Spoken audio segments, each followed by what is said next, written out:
Assalamu alaikum student. I hope you are all fine. I am your Urdu teacher, Miss Ikra Ibrar from Allied School, Al Fajr campus. ہمارا topic ہے lance Naik لال حسین شہید. یہ ایک شہید کی کہانی ہے. اسٹوڈنٹ یہ تو آپ کو پتا ہے کہ شہادت ایک بہت ہی بڑا جذبہ ہے. جو انسان شہادت کا جذبہ جس کے اندر موجود ہوتا ہے اور اللہ تعالیٰ جب اس کو شہادت نصیب کرتا ہے تو آپ کو پتا ہے شہید کبھی بھی نہیں مرتا. اگر وطن کی حفاظت کے لیے جان کی قربانی بھی دینا پڑے تو اسے ہمیں دریغ نہیں کرنا چاہیے. اس طرح شہادت کی موت نصیب والوں کو ملتی ہے جو کہ بڑے اعزاز کی بات ہوتی ہے. ایک خوبصورت شعر ہے. شہادت ہے مطلوب و مقصود مومن، نہ مال غنیمت نہ کشور کشائی. بہت خوبصورت شعر ہے شہادت سے ریلیٹڈ. اسٹوڈنٹ یہ تو آپ کو پتا ہے کہ پاکستان لاکھوں قربانیوں کے بعد وجود میں آیا. قیام پاکستان کے بعد اگر کسی نے اس کی طرف قیام پاکستان جب پاکستان بن گیا کسی نے اس کی طرف میلی آنکھ سے دیکھنے کی کوشش کی تو ہمارے جیالوں نے ہمارے بہادروں نے اس کے ارادوں کو خاک میں ملا دیا، یعنی کہ مٹی میں ملا دینا. ستمبر 1965 میں دشمن نے رات کے اندھیرے میں حملہ کر کے ہماری چوکیوں پر قبضہ کر لیا. انہی نوجوانوں میں ایک نوجوان لانس نائک لال حسین شہید، جس کے اندر شہادت کا جذبہ تو سب میں موجود تھا، لیکن اس بہادر نوجوان نے بلا خوف آگے بڑھ کر بہت اچھے طریقے سے مقابلہ کیا دشمنوں سے. کوئی جرات اور بہادری سے آگے بڑھتے رہے. دشمن کی پیش قدمی روک سکتے تھے انہوں نے اپنی چھینی ہوئی چوکی، جب دشمن نے جو حملہ کیا تھا ہماری چوکی پر تو انہوں نے اپنی چھینی ہوئی چوکی تک یہ آگے بڑھے اور دشمن کی پیش قدمی تاکہ رک سکے. اس کے لیے انہوں نے اپنی چوکی واپس لینی تھی. گولیوں کے بچھاڑ میں آگے بڑھتے گئے اور چوکی تک پہنچ گئے جس پر صبح دشمن نے قبضہ کیا تھا. اس نے پیر موجود سپاہیوں پر دستی بم پھینکے. دشمن اس اچانک حملے سے گھبرا گیا. اچانک حملہ جو انہوں نے کیا اس سے دشمن گھبرا گیا. فوجی جوان جس کا نام لال حسین تھا اپنے ساتھیوں کے ساتھ مل کر دشمن کا صفایا کر کے اپنی چوکی خالی کروا لی. دستی بموں کے حملے سے دشمن ڈر گئے، گھبرا گئے اور بکھر گئے.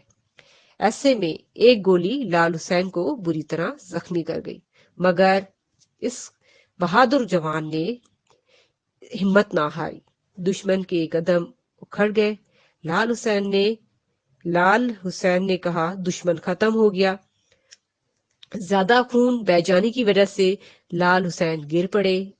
اس کے ساتھی مرہم پٹی کے لیے اسے واپس لانے لگے، لیکن وہ شہید ہو چکے تھے اور ان کے آخری الفاظ جو تھے، اللہ تیرا شکر کہ میں نے اپنا فرض ادا کر دیا، مطلب میں نے اپنا فرض پورا کر دیا. شہادت نوش کی ایک بہت بڑا جذبہ جو ان کے اندر موجود تھا. شہادت آپ کو پتہ ہے اسٹوڈنٹ، شہادت ایک بہت بڑا جذبہ ہے اور خوش قسمت لوگوں کو ملتی ہے. تو انہوں نے شہادت نوش کی. حکومت نے اس بہادر جوان کو تمغہ جرات کا اعزاز دیا. تو یہ قربانی کا جذبہ ہم لوگوں میں بھی ہونا چاہیے. اپنے وطن کی خاطر ہمیں آگے بڑھنا چاہیے اور اپنے وطن کا نام ہمیں روشن کرنا ہے. اس کے لیے ہمیں ہمیشہ اس کوشش میں رہنا چاہیے کہ ہمارے وطن کو کوئی میلی آنکھ سے نہ دیکھ سکے. ہمیں بھرپور جواب دینا چاہیے. اسٹوڈنٹ اس کے علاوہ آپ کا آ جاتا ہے اردو بی کا کام. اردو بی کی بک کا جو آپ کا کوشچن نمبر 1 ہے اردو بی میں، یعنی کہ سفینہ اردو میں جو آپ کا کوشچن نمبر 1 ہے، آپ نے اس سے پہلے کوشچن کرنے سے پہلے اسٹوڈنٹ آپ نے اس چیپٹر کی بہت اچھی سی ریڈنگ کرنی ہے. پراپر ریڈنگ اچھے طریقے سے کریں گے تو آپ کو یہ چیپٹر اور لانس نائک لال حسین کی شہادت کا جو ذکر ہے اور جو انہوں نے بہادری سے یہ شہادت نوش کی ہے اور دشمن کا بھرپور مقابلہ کیا ہے، تو یہ آپ کو ریڈنگ کرنے سے اچھے طریقے سے سمجھ آئے گا. 2 ٹائم اس کی آپ اچھے طریقے سے ریڈنگ کریں. اور نیکسٹ آپ سفینہ اردو کی طرف آئیں گے تو کوشچن نمبر 1 جو ہے اور اس میں جو اس کے کوشچن آنسر ہے وہ آپ نے کمپلیٹلی اپنی نوٹ بک میں کرنے ہیں، اپنی نوٹ بک میں اپنی گڈ ہینڈ رائٹنگ میں کرنے ہیں. کوشچن نمبر 2 جو ہے آپ کا وہ اسٹوڈنٹ آپ کا بک ورک ہے.